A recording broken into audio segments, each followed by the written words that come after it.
A long, long time ago, in fact back in 2379, William Thomas Riker finally became a captain, and this time on his own ship. The never seen before, and for nearly 20 years after, Luna Class, USS Titan, the NCC-80102. Not crying. You're crying. Shut up.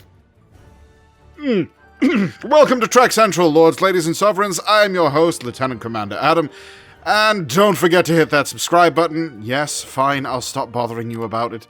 What Star Trek starship should we take a look at next? Let us know in the comments section below. But for now, let's engage. It's the Titan!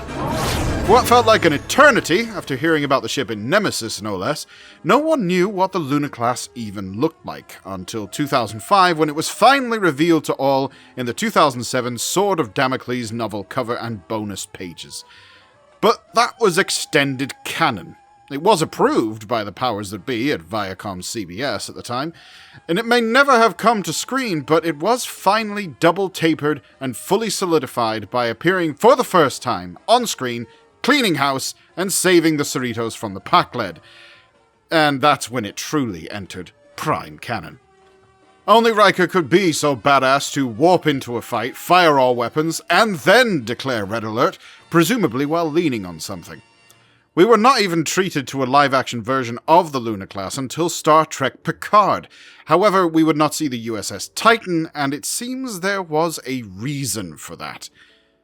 The Deep Space Explorer-type Luna Class USS Titan entered service in 2379, after the Dominion War.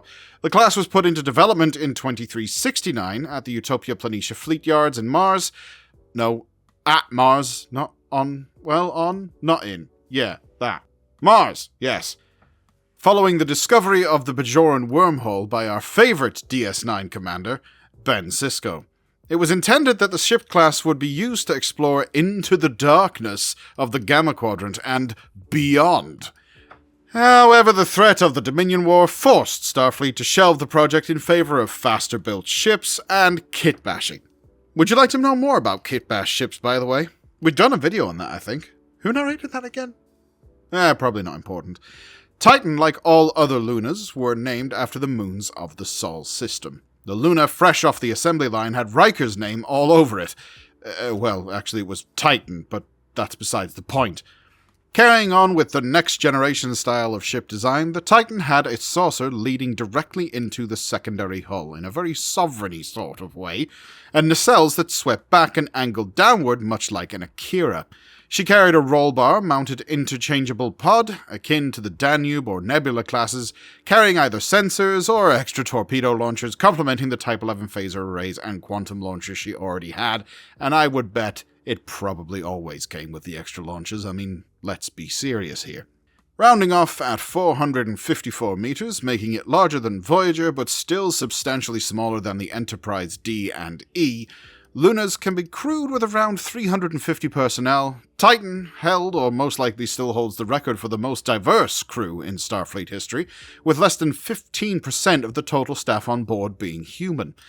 Being a deep space explorer, it was designed to operate on long-range missions and fitted with experimental technology, along with the aforementioned space lasers and kaboomy lights. I'm losing it, I really am. Capable of a cruising speed of warp 8 and a top speed of warp 9.9. One of the Titan's mission parameters was to explore strange new worlds. You know, that core mandate we've been subjected to for every series that had an Enterprise in it. And it was to act as a testbed for new technology. The weapons pod, shown in lower decks, also house an experimental sensor platform which is kept clear from the rest of the ship, shielding it from interference from other ship systems. The sensor pod is accompanied by a ship standard sensor dome at the center ventral of the saucer, like that old science ship. I think I've just made a reference to every Trek so far with one ship there. I should get a medal for that. What do you think? Embarked craft were Type 6A shuttles, all named after 20th century jazz musicians because of course they were. It's Riker's ship, including the Coltrane, the Gillespie, and the Monk. These would launch from a single rear-facing shuttle bay at the aft of the secondary hull. The USS Titan was not actually the first ship of its name. It continued the legacy of another USS Titan with the registry of NCC-1777. This original Titan, a Shangri-La Class of starship, was commanded by Captain Savick, and even spent some time as the flagship of the fleet under commendation by Captain Sulu of the Excelsior. The vessel was launched in 2290 and is known for its encounters with the Klingon Empire, the Exoport takeover, and the Horizon Colony rescue. The ship would be instrumental in maintaining frontier stability before the Kidman Accords between the Federation and the Klingon Empire were ratified and the launch of the Enterprise B. So already the new Luna-class Titan had a lot to live up to. The Luna-class, and by extension the Titan of course, were set to try out the latest untested-in-the-field scientific equipment in the latest unexplored space, namely the Gamma Quadrant, or any other uncharted sectors for that matter. Later in 2379, after taking command, Riker and his crew headed a task force to investigate the possibility of peaceful relations with the Romulan Star Empire, in the wake of the recent events regarding Praetor Shinzon's coup d'etat.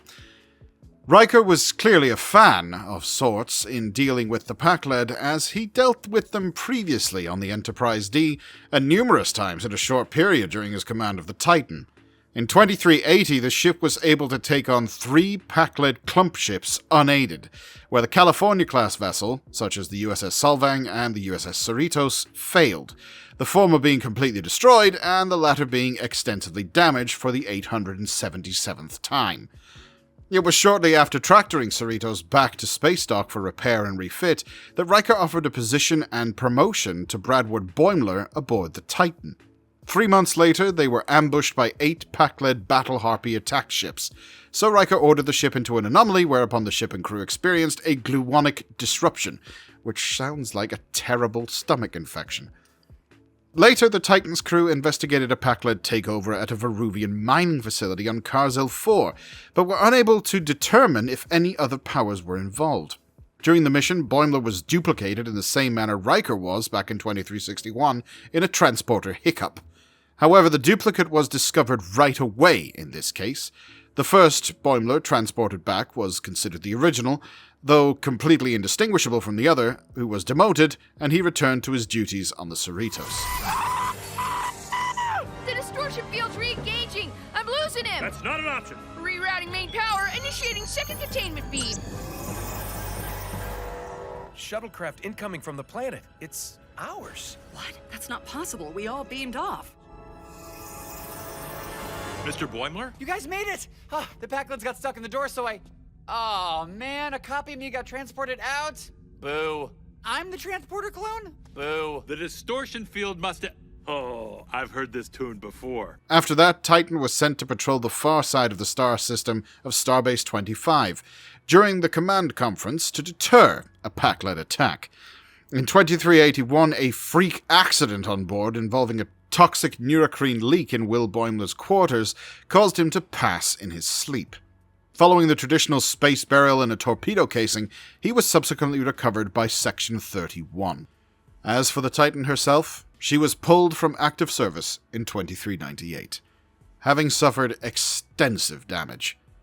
However, in some behind-the-scenes shots in Picard's second season, at Starfleet Academy on a pad, Cadet Rue Picard-Claudia Jean was assigned to the USS Titan in 2401. As the Titan was not around, and the new USS Titan would not launch until 2402, this could be an error, or it could be that the cadet was assigned to assist in the construction of the Titan A. That ship would enter service in 2402, under the command of Captain Liam Shaw.